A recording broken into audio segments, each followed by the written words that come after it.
গোপালগঞ্জে ৯০ বছরের বৃদ্ধার ৪ দশকের ব্যবসা। গোপালগঞ্জের বৌলতলী বাজার চৌরঙ্গিতে প্রতি হাটের দিনে শুক্র ও সোমবার দেখা মেলে ৯০ বছর বয়সী এক প্রবীণ ব্যবসায়ীর।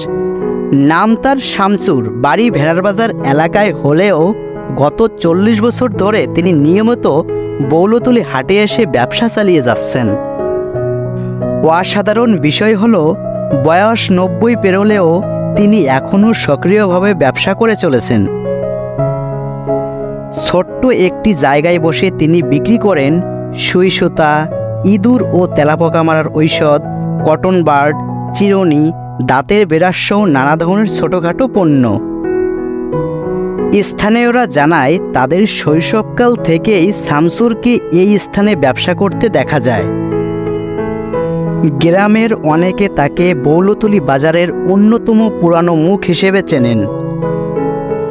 সময়ের সাথে পাল্টে গেছে বাজারের চিত্র, কিন্তু বদলায়নি শামসুরের দৃঢ়তা। জীবনের নবম দশকেও তিনি নিজের পায়ে হেঁটে হাটে এসে ব্যবসা চালিয়ে যাচ্ছেন। স্থানীয়রা তার শ্রম ও অধ্যবসায়কে দৃষ্টান্ত হিসেবে দেখছেন।